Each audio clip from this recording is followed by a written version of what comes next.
Sino ang dalaga? Parang dalang-dala ka na. Dala na. Nandito ang ating poging masipag na kusihan, Polo C. Dito naman. Ito, kapitbahay nyo. Ang ating masipag. Lagi nyo nakikita sa kanto. Araw-araw, gabi-gabi, nag-iikot. Awi siya. Tapos, yung bata po na yun, pinabili na suka ng nanay niya. Anak po yun ng ex-girlfriend ko. Kasi asawa ko na. Ang anak ko si Frances. Tutulong siya. Dito po kami lahat ngayon. Baka nagtataka kayo, parang may bago bang programa ang lungsod. No? Sa totoo, hindi naman siya bago.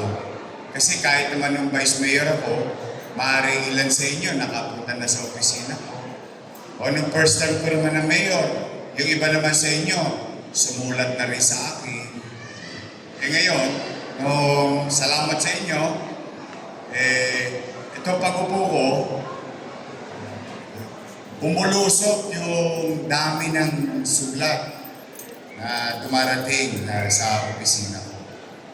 Ang katotohanan, mga nanay ko, mga tatay ko, mga batang Maynila na naririto, simula ng July 1 hanggang last week, kulang-kulang 20,000 or 19,000 plus na sulat ang nasagot natin na nangangailangan tulong ng mga kababayan natin. In fact, si Awe, yung iba doon na siya na pinadadala ko kahit gabi, sabi ko, pagka may PC na, ariya, para hindi na magpabalik-balik ang tao. So, tuloy-tuloy pa rin yun.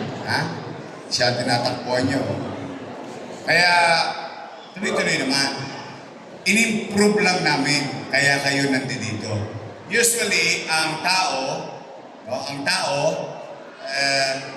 kapag may pangangailangan siya, tumutukod, kinakapos, hahanapin niya gobyerno. Siyempre pupunta muna yan sa pamilya. Baka sakali ba, sa anak, sa apo, sa tatay, sa nanay. Pero ito, baligtad. Yung gobyerno na ang naghanap sa inyo. Kaya mapapasin niyo yung mga kaagapay, pinuntahan kayo, ininformahan kayo, yung mga barangay, pinasabihan namin. Hanapin niyo lahat ng may problema. Ihanda niyo na kagad yung kakailanganin nila para hindi na magpanik-panaon, pabalik-balik, bandang huli, talo ka pa sa gastos sa pamasahe. So that's why, ito ang gobyerno ngayon ng lungsod ng Maynila sa inyo bumaba. Kayo ang hinanap. Kasi alam ko ang pakiramdam na nangangailangan ka, naghahanap ka ng tutulong sa'yo. Alam na alam ko yun. Kaya ang ginagawa namin, pinipilit ko sa maliit kong kaparanan, pahabain yung kamay ko nang mas marami pa tayong mayakap na nangangailangan dito sa lungsod ng Maynila. Yan po ang Kaagapay program. At marami rin sa inyo nakakaalam, pag kami nagkagawa ng mga public assembly, yung ganito, whether kwentuhan, whether sayahan, o whether tulungan, mapapansin ninyo maayos tayo. Kaya, yung mga nasa Kodli, taas ang kamay, shout out. Huwag kayong mag-aalala. Tiyak ito, tiyak. Hindi tayo abot ng tanghalian dito, uuwi na. Marami naman tayo katulong. Isa-isay namin kayo. Just pagdadamutan nyo na kung ano ang makakayanan namin. Pero sigurado po kami, wala nang balikan to. Walang balikan. Walang balikan in such a way, in our own little way. Today, maibsan, kung kayang buuin, kung kaya man, ano pa man, makaligtas ng buhay. Kasi sa ganitong pamamaraan din, natsatsambahan din namin yung mga life-threatening situation. Kaya, sa inyong lahat, ito po ang Kaagapay program. At let me take this opportunity. Thank you sa inyo, ha. Binigyan ninyo ako ulit ng pagkakataon na makapaglingkod sa inyo.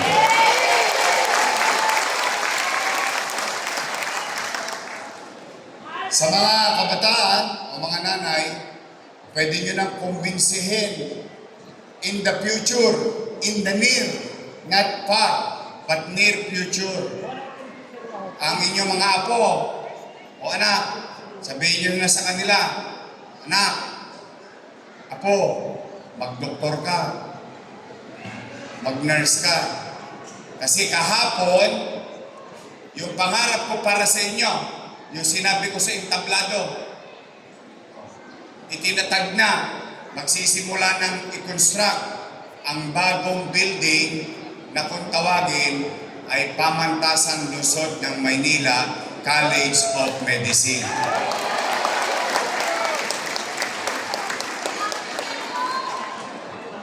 Na ang purpose, kung dati-rati, mga 300 lang ang kaya natin papag-aralin na maging doktor, maging nurse, medtech, and all College of Health Allied Sciences. Pero mas madali natin maintindihan, College of Medicine. Kung dati-rati 300 lang tayo isang taon, now, ang Maynila, may awa ang Diyos, in the next 2 years, we can now accommodate and produce 5,000 doctors and nurses. So from 300 to 500, yan ay pera nyo. Sinilog ko lang. Episyente kong gagastusin para ang balik, kahit nasa 6 na piyan na tayo lahat, lalo na kayo, yung iba rito, konti na lang ang birthday. Talagang ganun, unaon na lang eh. Pero ito ang bagay na iiwan natin sa susunod na maraming henerasyon, katulad ng ginawa ni Mayor Lacson, ni Mayor Villegas, na hanggang ngayon, pinakikinabangan natin na kung tawagin ay Pamantasan Lungsod ng Maynila.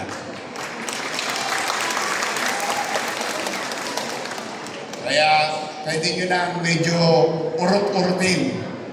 Apo, mag-doktor ka. Sayang, kasi libre. Wala naman tosgas eh. Diba? Tapos may baon pa. Diba, may baon pa sa akin. Isang buling. Diba? Oh, now, mag-start na tayo. Pero special shoutout lang.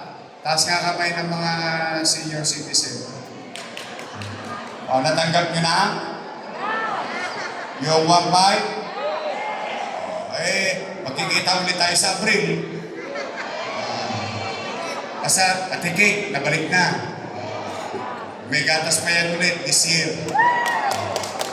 Asa, tibayan yung loob nyo sa Maynila, pahabaan ang buhay ha. Paramihan ng birthday.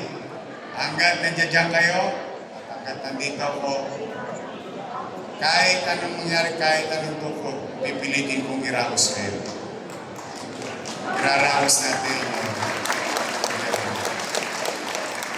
So, sa mga lolo at lola ko, I love you. Mag-umpisa na tayo. Magandang umaga. Magpalain nawa kayo ng buong may kapal. Manila!